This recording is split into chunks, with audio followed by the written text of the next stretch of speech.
So here we are, the morning after the night before, and West Ham 3, Chelsea 2.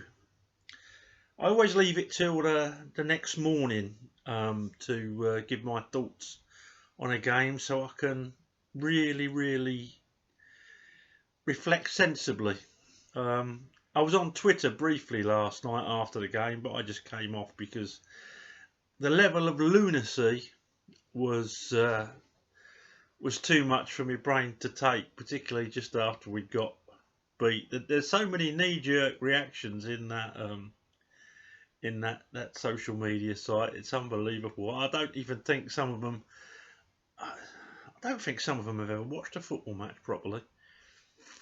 I think they just. I don't know. I don't think they engage their brain before they put tweets out. But there you go.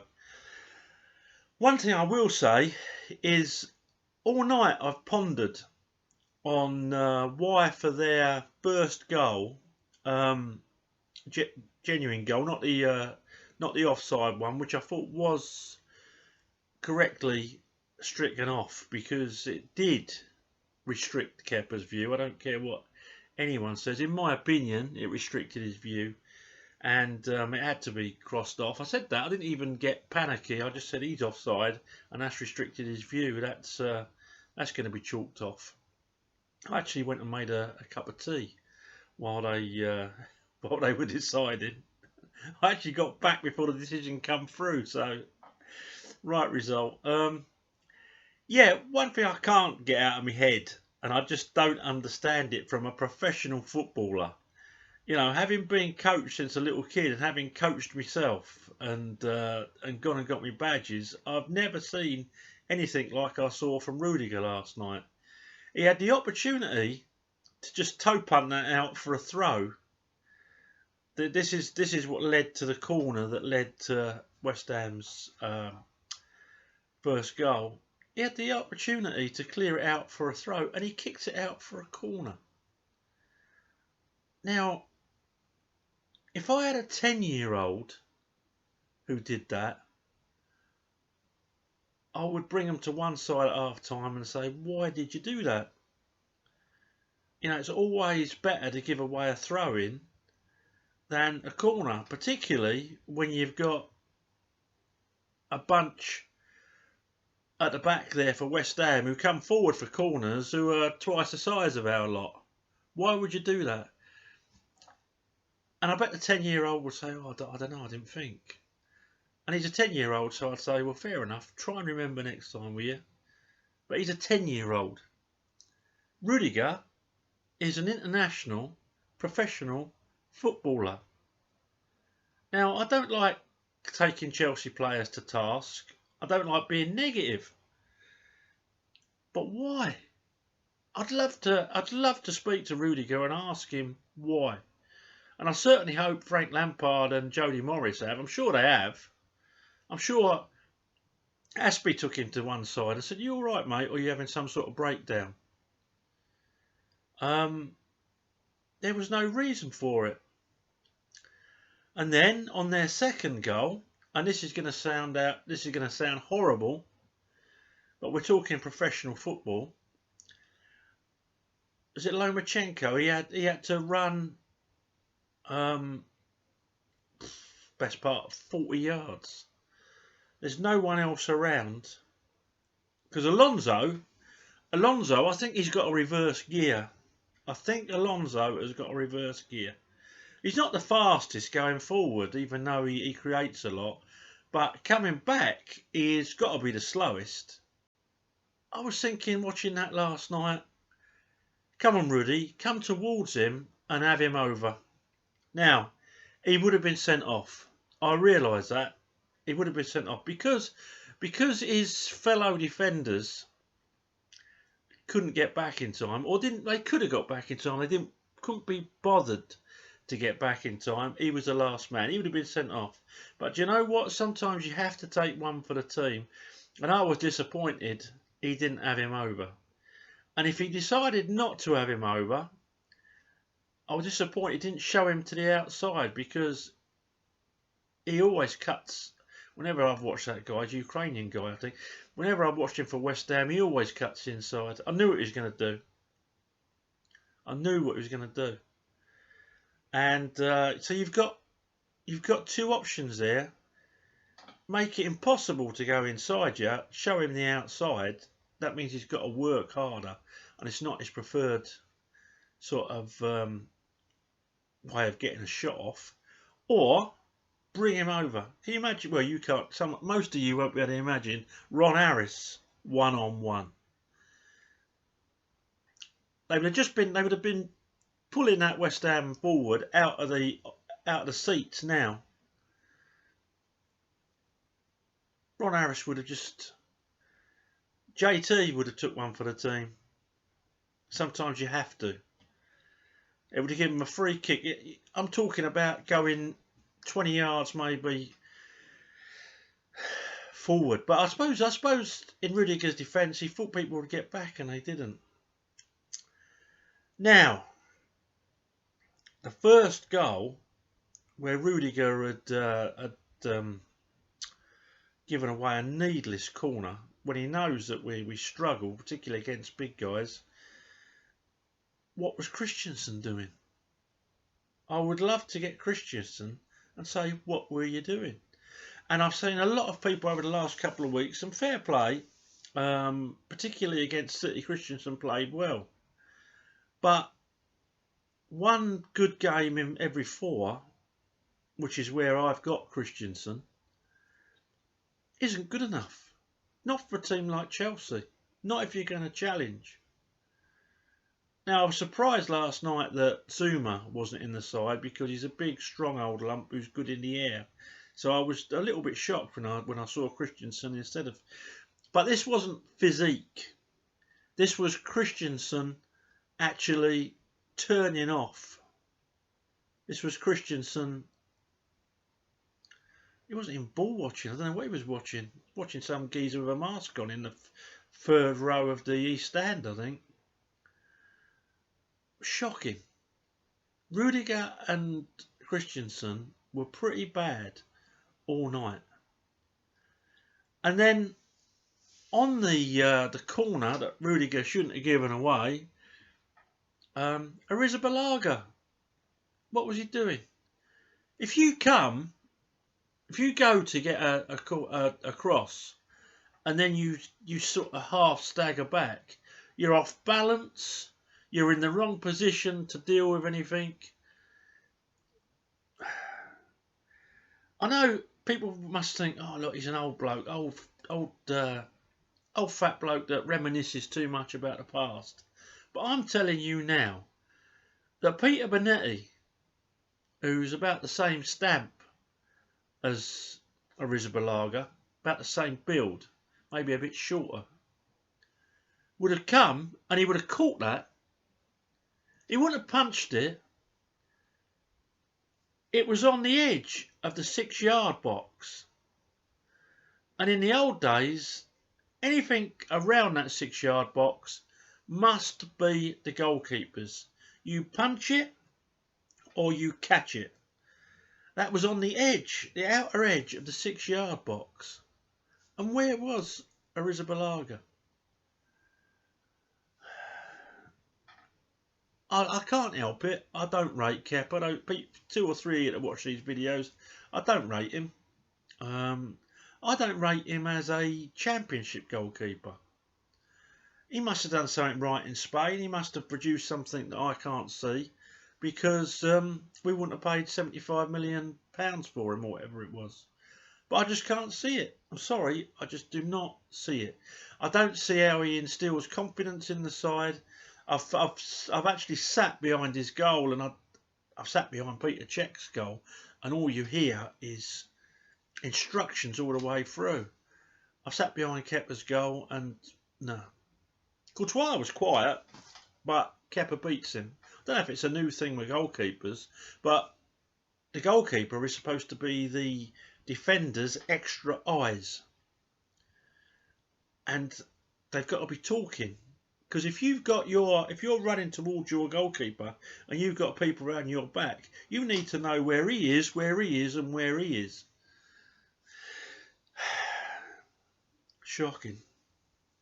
I think Christensen, Alonso and Rudiger, I'd give them all 3 last night. 3 out of 10.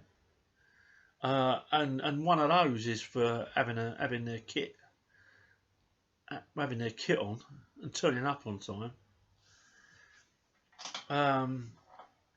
Aspie was quite exposed. He got beat by a bigger bloke for the corner. And you've got Tammy Abraham standing on a post. I'm thinking to myself, why not think to yourself, do you know what? I'm 6 foot or whatever Aspie is. Tammy there, he's 6'5", and the geezer I'm marking 6'4". Yeah, what could we do? Let me do some maths here. What could we do? I know what we could do. We could swap. So that you at 6'5" could mark the 6'4" geezer, and I could be on the post. Oh, who would have thought it? Who would have worked that one out? Particularly after a scare. I don't know what's wrong with them. Why are they not using their heads? I saw Kante getting some stick last night on Twitter. That's what made me get off social media, have a couple of glasses of red, and go to bed. Because I wonder how some of these people, their brains are wired up in such a way that they should be playing at the back for Chelsea. Do you know that? Kante wasn't allowed to have his greatest game last night. I would have played him even deeper, to be honest. If we're going to go forward gung-ho like we see him, and Alonso's going to forget all about defending, I'd have played him even deeper. But Kante, he done his best. He won a lot of ball. He would have got a 6 out of 10 from me. Barkley would have got a 6. Barkley didn't do much wrong. He gave 110%. That's all you can really ask for, isn't it? Kovacic last night, it looked in midfield. It looked like they'd never played with each other before. That's the impression I got. But he was tidy enough. And we do when Mount isn't playing. We do lack that bit of zip, that bit of mojo, that bit of tempo. I think Barkley, Kovacic and Kante, we lack drive. That's what it is. But Kovacic was doing that early on in the year, but I've noticed it seems to be more sideways now, not as many driving runs. I don't know why that is. Maybe he's been told to keep his place. Willian, I'd give a 7. He got his 2 goals, but I'll tell you what, no one ever notices the defensive work that bloke does. There was one instance in that second half where we finished an attack, he got a ball across, it came out, and he made a tackle near the byline, probably 5 yards outside of our penalty area. He made 2 tackles actually, and eventually won the ball back. And I thought to myself, no one will have noticed that. No one will have noticed it. Some people will, obviously, but the majority on Twitter, the experts, no one would have noticed that. So he put a good shift in. He did put a good shift in, covered a lot of ground. Tammy, I don't know what to say about Tammy, because he has got a lot of potential. You can't be some mug to score 13 goals in 7 games, but he doesn't look like he knows what he wants to do next. He doesn't look like he's going to sort of guess what's happening, make the run to possibly be in space. He did one thing last night that I was really impressed with. That was a step over for Pulisic, who then put it over. But other than that, I was sitting thinking after 20-25 minutes, I was thinking, please bring Giroud on. And I think last night might have been a better game to have Giroud on from the start, because when they're that big at the back, Tammy hasn't got the physical presence that Giroud has, even though he's probably taller, I think. But he hasn't got a physical presence. His hold-up play is not good enough for a top Premiership centre forward yet, but I'm sure that will come. So yeah, it was apart from Pulisic, it was a pretty poor all-round performance. Anyone I would exempt from it really would be Kante and Willian. I thought they did all right. But it was the back that let us down, and has done before, and will do again this season.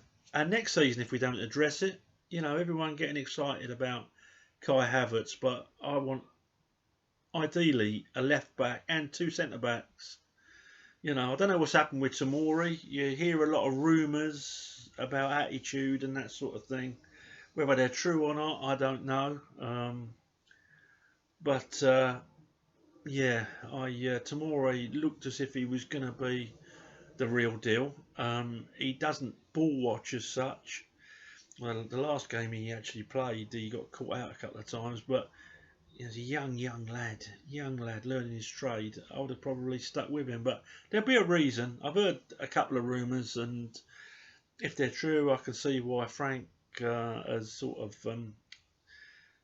not put him in the side. He's had some injuries as well, so who knows. Anyway, I think we need two centre backs and a left back, a defensive left back. Who can attack, like Ashley Cole. Another thing is, I was sitting there, last night with this Black Lives Matter and thinking of the equality thing. We've got Ashley Cole and Michael Dubry, who have got their badges, their coaching badges. I would get one of them in, because I think Stevie Clarke's still he's at Scotland, isn't he? He's Scotland man. I would ideally, someone like Stevie Clarke, but coaches, to give black coaches a chance, Ashley Cole, can't think of anyone better to coach a defence. Or Michael Dubry, he's got his badges, I believe. Get him in. Working with a centre half, because Dubes could defend, and Ashley Cole certainly could. I can't think there has been no better left back, in my opinion, that I've watched. So get them in, use them. Now, we can't afford to get two down because it's onwards and upwards. Big game against Watford on Saturday night. But I don't know if you've looked at the fixtures that are left, but Manchester United have got on paper an easy running. Leicester not quite as much as us. We have got to play Wolves, Sheffield United and Liverpool. We have got the hardest running. So every game now is a cup final. Leicester have got Arsenal, I think it is, on Saturday. So Arsenal are on fire. I'm hoping they take more points off Leicester. We need to beat Watford. We have to beat Watford. And I honestly believe, and here's my prediction, I think Chelsea will get top 4. But you're not going to like this. I think United will be 3rd. I think Leicester will miss out. Now, there's my prediction, and I'm going to have a little bet on that. I'll be on to the bookie later on. I think I don't know what odds I'll get, but I think United are going to finish 3rd, and we're going to finish 4th by the skin of our teeth. But it doesn't matter. I did not expect Chelsea to finish in the top 4 this year. Not at all. Frank and the team have surpassed my expectations. And yeah, last night was disappointing. But we're still in 4th. 2 points ahead. And I think we've got to take the positives out of it and not just be negative. The team have done brilliant. No transfer window. In the summer, they didn't buy anyone in the Christmas one. Looking great for next season, Ziyech and Werner. And if we shore that defence up, then You know, everyone says, "Oh, you're about Koulibaly being 29." Do you know what? I'd still sign him. 70 million, I'd sign him because he's been there, he's done it, he knows how to defend, and we need someone to organise that defence. We need it. So yes, let's not be too downhearted. That's my review of last night's game. That's my review of what I see's got to come, and they are a little tip for you as well. But don't blame me if that don't happen. Don't bet your house on it. Okay, that's me. And I shall speak to you after the Wolves game on it's a Saturday, I think, isn't it? 8 o'clock. Okay. Up to Chelsea. Stay safe and be happy.